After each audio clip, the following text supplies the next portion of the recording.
नमस्कार, आप देख रहे हैं चैनल न्यूज। मैं नैन्सी बजाज। देखते हैं सुबह की 10 ताजा खबरें।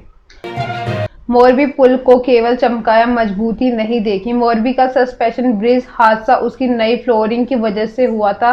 रिनोवेशन के नाम पर ब्रिज में लगी लकड़ी के बेस बदलकर एल्युमिनियम की 4 लेयर वाली चादर लगा दी गई। इसमें पुल की वजन बेहद बढ़ गया था। पुरानी केबल्स भीड़ बढ़ने पर इसे लोड को संभाल नहीं सकी और ब्रिज टूट गया। गुजरात पुलिस ने कोर्ट हलफनामा दाखिल कर ये जानकारी दी है कि मोरबी में 30 अक्टूबर की शाम को सस्पेंशन ब्रिज टूटने के मामले में पुलिस ने 9 लोगों को गिरफ्तार किया। इन्हें मंगलवार को मोरबी के मजिस्ट्रेट कोर्ट में पेश किया गया था। सभी आरोपियों की रिमांड मांगने के लिए पुलिस ने अदालत में जो हलफनामा पेश किया था उसमें ब्रिज के वजन को भी उसके गिरने की वजह बताया। इस घटना में अब तक 135 मौतों की पुष्टि हो चुकी है। गुजरात पुलिस ने मंगलवार को ये मजिस्ट्रेट कोर्ट में पुल हादसे की फोरेंसिक रिपोर्ट दाखिल की। ये रिपोर्ट सीलबंद लिफाफे में सौंपी गई थी। सरकारी वकील पंचाल ने सुनवाई के बाद बताया है कि पुलिस की तरफ से पेश रिमांड अर्जी में साफ लिखा है कि मरम्मत के दौरान ब्रिज के स्ट्रक्चर की मजबूती पर काम नहीं किया गया था। केवल पुल की फ्लोरिंग से लकड़ी को हटाकर एल्युमिनियम की चादरें लगा दी गई थी। ब्लू टिक के लिए 660 रुपये। ट्विटर पर ब्लू टिक यानी वेरीफाई अकाउंट्स के लिए यूजर को अब हर महीने $8 करीब 660 रुपये देने होंगे। ये चार्ज सभी देशों में अलग अलग होगा। 27 अक्टूबर को ट्विटर खरीदने के 5 दिन बाद मंगलवार रात को एलन मस्क ने इसका ऐलान किया। हालांकि उन्होंने इसका संकेत 2 दिन पहले ही दे दिया था। सब कुछ मीडिया रिपोर्ट्स में कहा गया है कि $20 करीब 1600 रुपये वसूल कर सकते हैं। इसके जवाब में उन्होंने कहा था कि अगर कई तरह के ब्लॉग को पेमेंट भी करना होगा, पूरी तरह से एडवर्टाइजर्स पर निर्भर नहीं रह सकते। $8 का चार्ज कैसे होगा? उधर ब्लू टिक पेड करने पर दुनिया भर में शिकायतें मिलने के बाद एलन मस्क ने साफ किया है कि सभी शिकायतकर्ता कृपया शिकायत करना जारी रखें, लेकिन आपको $8 देना होगा। मस्क ने अपना बायो बदलकर ट्विटर कंप्लेंट हॉटलाइन ऑपरेटर कर लिया है। चोरों ने कुरियर से लौटाए चुराए हुए जेवर। गाजियाबाद में एक हैरान करने वाला मामला सामने आया। यहाँ चोरों ने महिला टीचर के फ्लैट में 25,000 रुपये कैश और 14 लाख के जेवरात चुरा ले। वारदात के करीब 4 दिन बाद कोरियर से पार्सल भेजकर 4 लाख रुपए के जेवरात लौटा दिए। प्रीति चिरोही ने बताया है कि 29 अक्टूबर की शाम करीब 6 बजे DTC कंपनी कुरियर बॉय एक पार्सल लेकर उनके फ्लैट पर आया। पार्सल पर मेरा नाम, फ्लैट और मोबाइल नंबर भी लिखा हुआ था। पैकेट खोलने पर उसमें वह ज्वेलरी रखी मिली जो चोरी हुई थी। पैकेट में करीब 4 लाख रुपए कीमत सोने के जेवरात रखे होते। आर्टिफिशियल ज्वेलरी का बॉक्स भी था और जो उस दिन चोरी हुआ। प्रीति ने तुरंत इस मामले की सूचना गाजियाबाद पुलिस को दी। जांच में पता चला है कि पार्सल राजदीप ज्वेलर्स हापुड़ के नाम से भेजा गया। पुलिस हापुड़ सरफरा मार्केट पहुंची, लेकिन इस नाम की वहां कोई दुकान नहीं थी। इसके बाद हापुड़ में DTCD कुरियर सेंटर पर पहुंचकर छानबीन की गई। जांच में पता चला है कि ये 2 लड़कों ने आकर पार्सल बुक करवाया था। पुलिस ने कुरियर सेंटर की फुटेज कब्जे में लेकर दोनों संदिग्ध लड़कों की तलाश शुरू कर दी। पूरे मामले में माना जा रहा है कि चोरी में कोई करीबी व्यक्ति भी शामिल हो सकता है, क्योंकि आमतौर पर चोर को फ्लैट मालिक का नाम और मोबाइल नंबर पता नहीं होता, जबकि ये दोनों चीजें पार्सल पर लिखी हुई थी। ऑस्ट्रेलिया में न्यूक्लियर बॉम्ब तैनात करेगा अमेरिका परमाणु बम गिराने को क्षमता रखने वाले B-52 बॉम्बर्स ऑस्ट्रेलिया में उत्तरी इलाके के एयरफोर्स बेस पर तैनात करने जा रहा है। द गार्डियन की रिपोर्ट के मुताबिक अमेरिका ऑस्ट्रेलिया के डीटाल एयरबेस में 6 न्यूक्लियर बॉम्ब तैनात करेंगे। ऑस्ट्रेलिया चीन की चिंता बढ़ सकती है। अमेरिका ने ये कदम ऐसे समय उठाया जब चीन सोलोमन आइलैंड में सैन्य बेस बना रहा है। दरअसल चीन एशिया के खासतौर पर प्रशांत महासागर में तेजी से अपनी सैन्य ताकत बढ़ा रहा है। इसके लिए चीन सोलोमन आइलैंड में नेवी बस बनाकर ऑस्ट्रेलिया में सेना भेजने की तैयारी कर रहा है।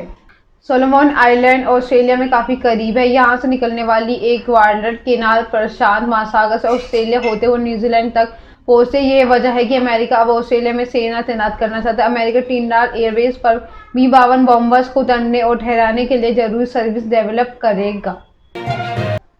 केरल में SFI कार्यकर्ताओं ने प्रिंसिपल को दी धमकी। केरल में students federation of India SFI के कार्यकर्ताओं की ओर से कॉलेज प्रिंसिपल के ऑफिस में घुसकर धमकी देने का मामला सामने आया। कार्यकर्ताओं का आरोप है कि प्रिंसिपल ने एक छात्र के साथ कथित दुर्व्यवहार किया। ये पूरा मामला CCTV कैमरे में रिकॉर्ड हो गया। फुटेज में दिख रहा है कि प्रिंसिपल अपने ऑफिस में कुछ लोगों के साथ बैठे थे। तभी 3 से 4 SFI के कार्यकर्ता अंदर आते हैं तो वो प्रिंसिपल को धमकाने लगते हैं और उनमें से एक कहता है कि मैं आपके घुटने तोड़ दूंगा, आप बाहर जाओ। खास बात यह है कि पास में पुलिस वाला खड़ा है, लेकिन ये चुपचाप देखता रहता है। कुछ देर बाद सभी कार्यकर्ता बाहर चले जाते हैं। मामला केरल के त्रिशूर महाराजा टेक्नोलॉजिकल इंस्टीट्यूट का है। ये मीडिया रिपोर्ट्स के अनुसार 25 अक्टूबर को भारतीय कम्युनिस्ट पार्टी मार्क्सवादी CPIM के छात्र इकाई SFI के कार्यकर्ता एक छात्र के साथ कथित दुर्व्यवहार को लेकर प्रदर्शन कर रहे हैं और कॉलेज के प्रिंसिपल को ऑफिस से बाहर बुला रहे हैं, लेकिन उनके बाहर नहीं आने पर कार्यकर्ता खुद ऑफिस के अंदर चले गए और सबके सामने प्रिंसिपल के साथ बदतमीजी की। दिल्ली एयरपोर्ट पर 3 करोड़ का सोना बरामद। दिल्ली के IGI एयरपोर्ट पर मंगलवार को करीब 3 करोड़ का सोना बरामद किया गया। इस मामले में 3 लोगों को अरेस्ट किया गया। कस्टम अधिकारियों के बचने के लिए सोने का पाउडर बनाकर शरीर और हैंडबैग के छिपाकर ले जा रहे। सोने की कीमत 2.96 करोड़ रुपए है आंकी जा रही। पुलिस का कहना है कि पकड़ गए लोगों से पूछताछ की जा रही। इससे पहले दिल्ली एयरपोर्ट पर 27 अक्टूबर को 7.5 किलो सोना बरामद हुआ था, जिसकी कीमत करीब 3.5 करोड़ रुपए आंकी गई थी। मीडिया रिपोर्ट्स के मुताबिक किर्गिस्तान की महिला ने अपनी ड्रेस में सोने की 4 ईंटें छिपा रखी थी। टर्मिनल से बाहर निकलने समय तलाशी के दौरान कस्टम विभाग ने उसके पास से ईंटें जब्त कर ली।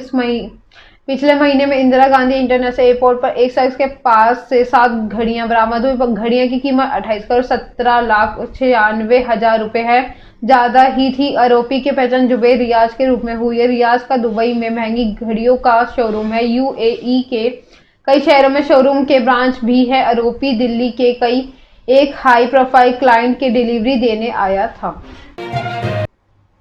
देवेंद्र कुमार सिंह आगरा के नए CFO। देवेंद्र कुमार सिंह आगरा के नए मुख्य अग्निशमन अधिकारी CFO बनाए गए हैं। ये तैनात CFO अक्षय रंजन शर्मा का तबादला कर दिया गया है। शासन स्तर से प्रदेश में 37 मुख्य अग्निशमन अधिकारियों के तबादले किए गए हैं। जनपद गोरखपुर में तैनात CFO देवेंद्र कुमार सिंह का आगरा भेजा गया है, जबकि आगरा में तैनात अक्षय रंजन शर्मा का जनपद खीरी के लिए तबादला किया गया। CFO अक्षय रंजन सिंह आगरा में होटलों और हॉस्पिटलों को नोटिस दिए जाने को लेकर सुर्खियों में रहे थे। उनके समय में करीब 400 से अधिक ऐसे होटल चिन्हित किए गए थे जो विभाग को बिना NOC के चल रहे थे। करीब 500 हॉस्पिटलों पर अग्निशमन संसाधनों की जांच कराई गई है, जिनमें से 57 बड़े हॉस्पिटल्स को विभाग के NOC न होने पर नोटिस दिए गए थे।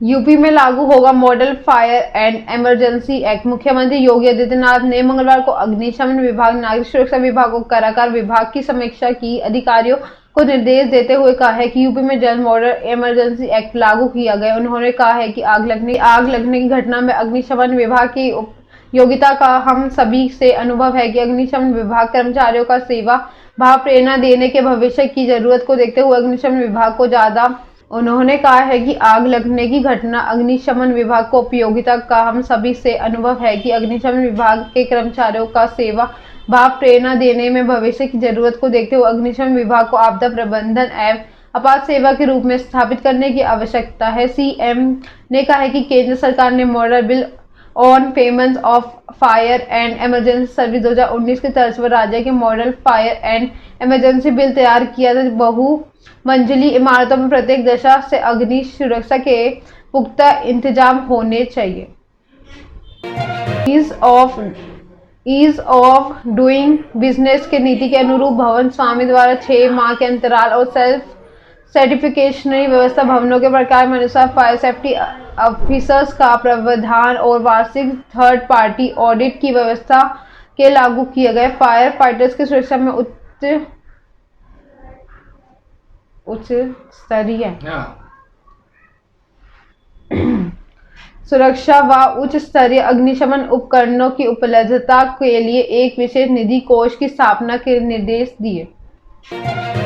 नीदरलैंड ने बिगाड़ा जिम्बाब्वे का खेल। T20 वर्ल्ड कप में सेमीफाइनल की रेस से पहले ही बाहर हो चुकी नीदरलैंड में बुधवार को जिम्बाब्वे को 5 विकेट से हरा दिए। ये हार जिम्बाब्वे के सेमीफाइनल्स में पहुंचने की उम्मीदें को तोड़ने वाली। हालांकि जिम्बाब्वे कुछ समीकरण पक्ष में होने पर सेमी में अब भी पहुंच सकते। एडिलेड में जिम्बाब्वे ने टॉस जीता और पहले बैटिंग का फैसला किया। नीदरलैंड ने जिम्बाब्वे को 117 साधारण से स्कोर पर रोक दिया। इसके बाद 118 का टारगेट 18 ओवर में 5 विकेट खोकर हासिल कर लिया। इस हार के बाद जिम्बाब्वे की सेमी की राह कठिन हो गई। उस ग्रुप में 2 के टॉप 2 में जगह बनाने के लिए भारत से जीतना होगा। इसके अलावा आज के दूसरे मुकाबले में बांग्लादेश के हाथों भारत के हारने का इंतजार करना होगा। इसके बाद ही बात रन रेट पर आएगी। एपी ढिल्लों को इंटरनेशनल टूर के दौरान लगी चोट। फेमस सिंगर और रैपर एपी ढिल्लों गंभीर रूप से घायल हो गए, जिसके बाद उन्हें अस्पताल में भर्ती करवाया गया। इसकी जानकारी उन्होंने खुद सोशल मीडिया पर स्टोरी शेयर कर दी। अपनी पोस्ट के जरिए सिंगर ने बताया है कि उन्हें गंभीर चोटें आई। एपी ढिल्लों को इस हालात में देख फैंस परेशान है और सिंगर के जल्द ठीक होने की दुआ मांग रहे हैं। एपी ढिल्लों को अस्पताल के बेड पर लेटे हुए अपनी एक फोटो शेयर करते हुए लिखा है कि मैं अपने कैलिफोर्निया के सभी फैंस को बताना चाहता हूं कि सैन फ्रांसिस्को और लॉस एंजलिस में होने वाले मेरे सभी शोज पोस्टपोन कर दिए गए हैं। ये थी सुबह की 10 ताज़ा खबरें। ऐसे अपडेट्स के लिए बने रहे हमारे चैनल को लाइक करें, कमेंट करें एंड सब्सक्राइब करना ना भूलें। धन्यवाद।